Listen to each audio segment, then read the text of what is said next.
Page 31 of 165. Michigan. On November 20th, 3 days before Michigan's governor signed a certificate of ascertainment appointing Biden's electors based on the popular vote, the defendant met with P37 and P38 Michigan's Senate Majority Leader and Speaker of the House at the Oval Office. The defendant initiated the meeting by asking RNC Chairwoman P39 to reach out to and gauge his receptivity to a meeting. The defendant also asked P39 to participate in the meeting, but P39 told him that she had consulted with her attorney and that she could not be involved in a meeting with legislators because it could be perceived as lobbying. After P39 made the first contact on November 18th, the defendant reached out to P37 and P38 extend an invitation. The same day that he contacted P37 and P38, the defendant issued a false tweet. Page 32 of 165. In Detroit, there are far more votes than people. Nothing can be done to cure that giant scam. I win Michigan. When the defendant called P37 and P38 to invite them to the White House, he did not provide the topic of the meeting, but he did ask about allegations of fraud in the election in Michigan.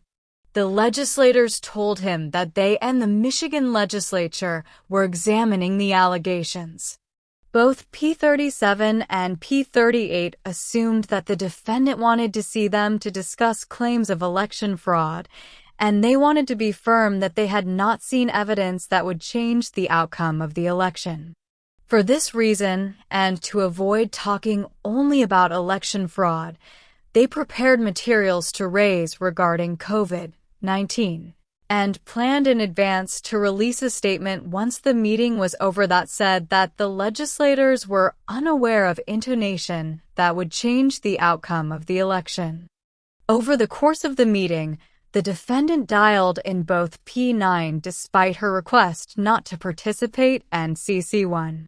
P21 was present for some, but not all, of the meeting.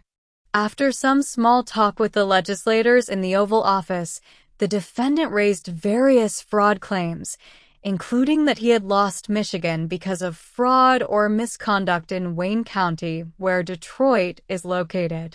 P37 corrected the defendant and told him that he had lost primarily because in 2 routinely Republican counties, the defendant had underperformed with educated females, and if he had received the same number of votes there as the 2 winning local sheriffs, he likely would have won Michigan. Page 33 of 165. Immediately after the meeting, P37 and P38 released a public statement in which they stated that they had not yet been made aware of any information that would change the outcome of the election in Michigan. On November 21st, the defendant acknowledged P37 and P38's statement when he tweeted, "This is true, but much different than reported by the media," and implicitly conceded that he had not provided evidence of fraud yet when he added, "We will show massive and unprecedented fraud." Days later, the defendant's campaign declined to request a statewide recount in Michigan, for which it would have had to pay unless the recount succeeded in changing the outcome of the election. Page 34 of 165. Despite failing to establish any valid fraud claims, CC1 followed up with P37 and P38 and attempted to pressure them to use the Michigan legislature to overturn the valid election results.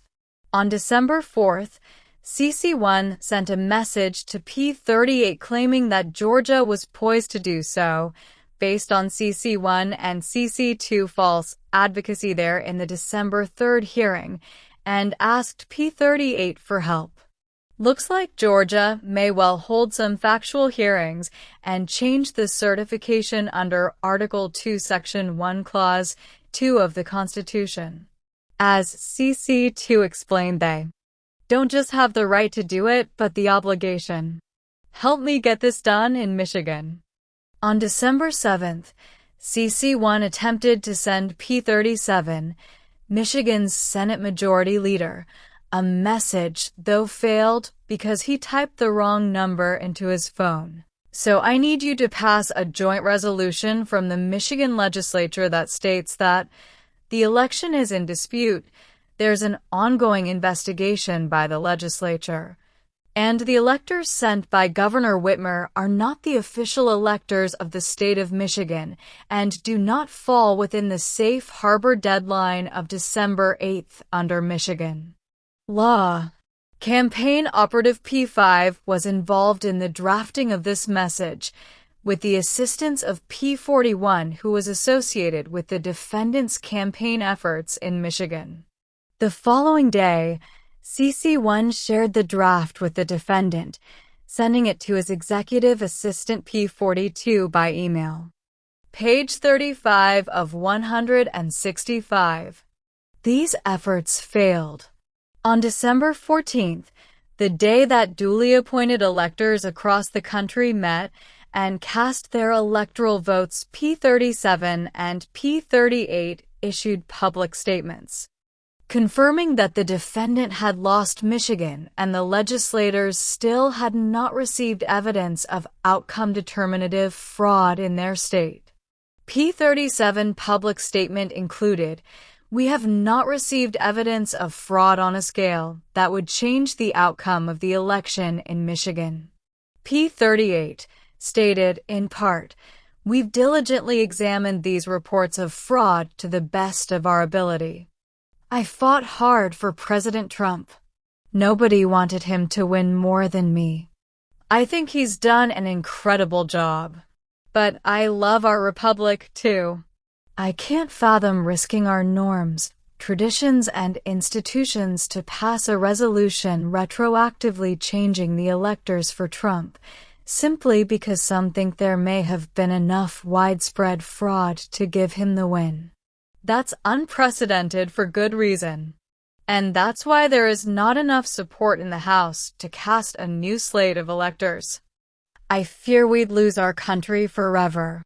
This truly would bring mutually assured destruction for every future election in regard to the Electoral College. And I can't stand for that. I won't."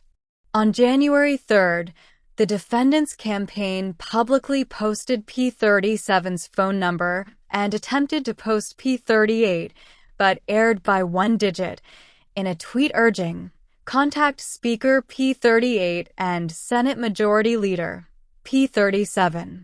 P37 received 4,000 text messages in 2 hours, forcing him to get a new phone number.